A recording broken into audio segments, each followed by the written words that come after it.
नमस्कार साथियों, मैं संबरसन साहू, सहायक प्राध्यापक नवीन शासकीय महाविद्यालय मैनपुर, जिला गरियाबंद से बीए डीटी वर्ष राजनीति शास्त्र विषय अंतर्गत रीति प्रश्न पत्र तुलनात्मक शासन एवं राजनीति के शीर्षक राजनीतिक दल लेकर आप सभी के समक्ष उपस्थित हूँ। आज हम राजनीतिक दल भाग 1 पर चर्चा करेंगे। तो आइए सबसे पहले दलीय व्यवस्था को जान लेते हैं। दलीय व्यवस्था लोकतंत्र की आत्मा है। विद्वान मुनरो ने तो स्वतंत्र राजनीतिक दलों के शासन को ही लोकतंत्री शासन कहा। आज लोकतंत्र राजनीतिक दल एक दूसरे के पूरक हैं। लॉर्ड ब्राइस ने सभी स्वतंत्र देशों में राजनीतिक दलों को आवश्यक माना है। जनता को शिक्षा देना व राजनीतिक चेतना का विकास करने, जनमत को तैयार करने, सरकार पर नियंत्रण रखने तथा उसे निरंकुश बनने से रोकने में राजनीतिक दल की अहम भूमिका होती है। इसी कारण आज राजनीतिक दलों को राजनीतिक व्यवस्था की धुरी कहा जाने लगा है। राजनीतिक दल का अर्थ और परिभाषा पर अगर हम विचार करें तो साधारण से साधारण शब्दों में राजनीतिक दल एक ऐसा संगठन है जो संपूर्ण देश या समाज के व्यापक हित के संदर्भ में अपने सेवार्थियों के हितों को बढ़ावा देने के लिए निश्चित सिद्धांतों, नीतियों और कार्यक्रम का समर्थन करता है और उन्हें कार्यान्वित करने के उद्देश्य से राजनीतिक शक्ति प्राप्त करना चाहता है। राजनीतिक दलों को विभिन्न विद्वानों ने परिभाषित किया है। उनमें से एक है मसलदान। इन्होंने लिखा है कि राजनीतिक दल उस स्वैच्छिक समूह को कहते हैं जो कुछ सामान्य राजनीतिक व सामाजिक सिद्धांतों के आधार पर तथा कुछ सामान्य लक्ष्यों और आदर्शों की पूर्ति के लिए शासन चलाने का प्रयत्न करता है तथा अपने सदस्यों को सत्तारूढ़ करने की चेष्टा करता है और उसके लिए चुनाव तथा अन्य साधनों का भी प्रयोग करता है। इसी प्रकार से मैकाइवर के अनुसार एक महत्वपूर्ण परिभाषा लगती है, राजनीतिक दल वह समुदाय है जिसका संगठन किसी विशेष सिद्धांत या नीति के समर्थन के लिए हुआ हो और वह संवैधानिक साधनों द्वारा सरकार बनाने के लिए सिद्धांत या नीति का सहारा लेता हो। इसी प्रकार गिलक्राइस्ट ने भी लिखा है कि राजनीतिक दल व्यक्तियों के उस समुदाय को कहते हैं जिसके सदस्यों के राजनीतिक विचार एक से होते हैं और जो एक राजनीतिक इकाई की तरह कार्य करके सरकार पर नियंत्रण करने की चेष्टा करते हैं। ऐसे ही गैटल के अनुसार राजनीतिक दल नागरिकों का वह समुदाय है जो एक राजनीतिक इकाई के रूप में कार्य करता है और अपने मतदान की शक्ति का प्रयोग करके सरकार को नियंत्रित करना तथा अपने सामान्य नीति की पूर्ति करना चाहता है। इसी प्रकार रेने तथा केंडल ने भी, रॉबर्ट श्रीबोन ने भी और पालोम्बरा ने भी राजनीतिक दल को परिभाषित करने का प्रयास किया है और अनेक विद्वानों ने अलग अलग परिभाषाएं दी है जो राजनीतिक दल के सिद्धांत, संगठन, कार्यक्रम, प्रकृति आदि पर प्रकाश डालती है। अब हम राजनीतिक दल को और अच्छे से जानेंगे तो इसके लिए हमें इसके विशेषताओं को जानना होगा कि राजनीतिक दल की प्रमुख विशेषताएं क्या है। तो पहला कि विशिष्ट सिद्धांत इनमें दिखाई देता है। दूसरा, व्यक्तियों का स्थायी संगठन है। तीसरा, सदस्यों के हितों को ध्यान में रखते हुए समाज के व्यापक हित को बढ़ावा देना चाहता है। चौथा, सामान्य लक्ष्यों और सिद्धांतों पर आम सहमति राजनीतिक दल में पाई जाती है। और पांचवा है, इनका कार्यक्रम स्पष्ट होता है।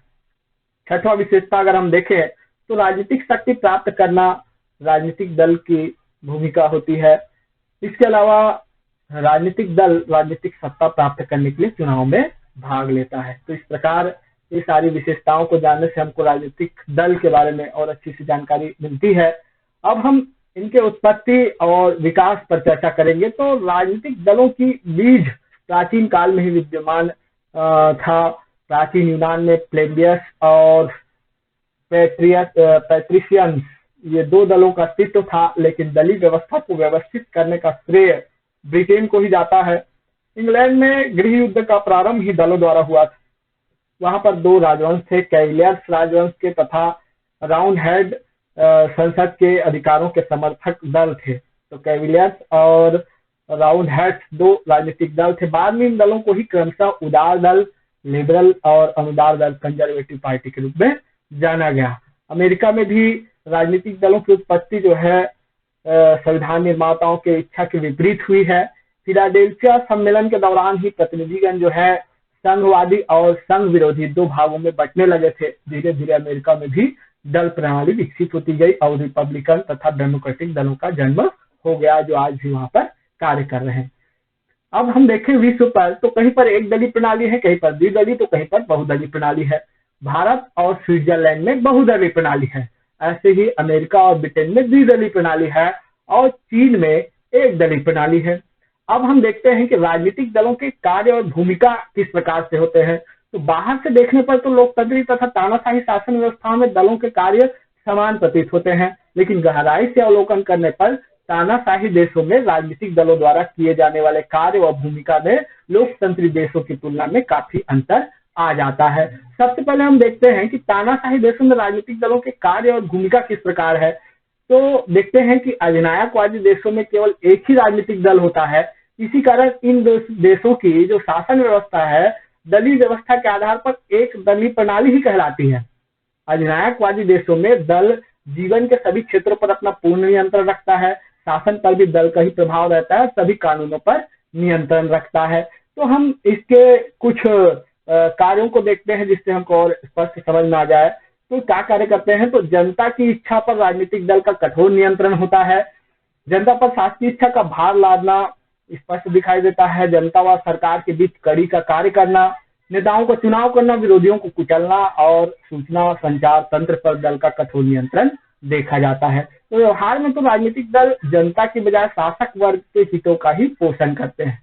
अब बात आती है लोकतंत्र में राजनीतिक दलों की भूमिका और कार्य। तो लोकतंत्र के विद्वान पीटर एच मरकर, रॉबर्ट बोन, पालोम्बरा, न्यूमैन, इन सभी ने अपने अपने विचार दिए हैं।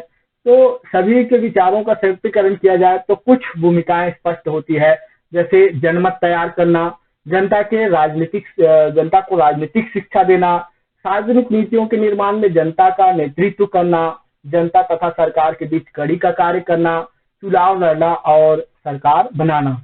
इसके अलावा सरकार की आलोचना करना भी ये भूमिका निभाते हैं, सरकार की आलोचना करते हैं। इसके अलावा राजनीतिक नेताओं की भर्ती और चयन का भी कार्य करते हैं। इसके अलावा सत्ता का वैधीकरण भी करते हैं। सत्ता का वैधीकरण कैसे होता है कि लोकतंत्र में नियत समय के बाद चुनाव होते रहते हैं और चुनाव ही जो है सत्ता के वैधीकरण का प्रमुख साधन है। तो इस प्रकार राजनीतिक दल चुनाव में भाग लेते हैं और सरकार गठन करते हैं, तो सत्ता का वैधीकरण करते हैं। तो इस प्रकार अन्य कार्य के रूप में देख सकते हैं, समाज का एकीकरण करते हैं, सरकार के विभिन्न अंगों में समन्वय का कार्य करते हैं। इसके अलावा कई प्रकार से आधुनिकीकरण के उपकरण के रूप में भी काम करते हैं, सामाजिक कल्याणकारी कार्य भी ये लोग करते हैं। तो इस प्रकार देखा जाए तो राजनीतिक दल जो है लोकतंत्र की रीढ़ की हड्डी मानी जाती है ना। तो इस प्रकार से राजनीतिक दल लोकतंत्र में राजनीतिक दल की महत्वपूर्ण भूमिका देखी जाती है।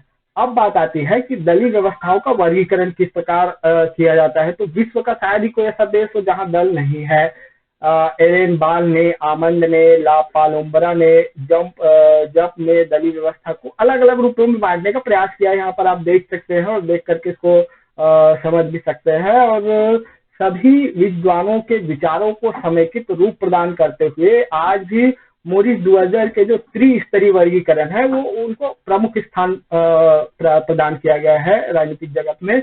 और इस त्रिस्तरीय वर्गीकरण में दलों की संख्या के आधार पर दलीय व्यवस्थाओं को जो रूप है विभिन्न 3 रूपों में बांट दिया गया है। तो वो रूप है एक दलीय प्रणाली, द्विदलीय प्रणाली और बहुदलीय प्रणाली। तो एक दलीय प्रणाली को अभी हम इस भाग में देखेंगे और द्विदलीय, बहुदलीय और आगे के पाठ्यक्रम को हम अगले भाग में, अगले वीडियो में देखेंगे।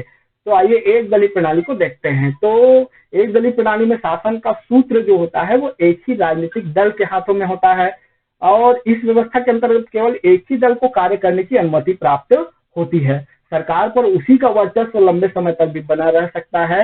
ये व्यवस्था सर्वाधिकारवादी लोकतंत्र और लोकतंत्र 2 प्रकार की होती है, सर्वाधिकारवादी और लोकतंत्री। तो इस प्रकार की दल व्यवस्थाएं जो है भारत में है, जापान, मैक्सिको, कीनिया, ब्राजील ये सब देशों में है। इसके विपरीत जो सर्वाधिकारवादी एक दलीय व्यवस्था है वो इटली में, जर्मनी में, पुर्तगाल में, चीन में, सोवियत संघ में, पोलैंड, हंगरी, वियतनाम आदि देशों में रही है और कुछ में तो अब भी विद्यमान बना हुआ है।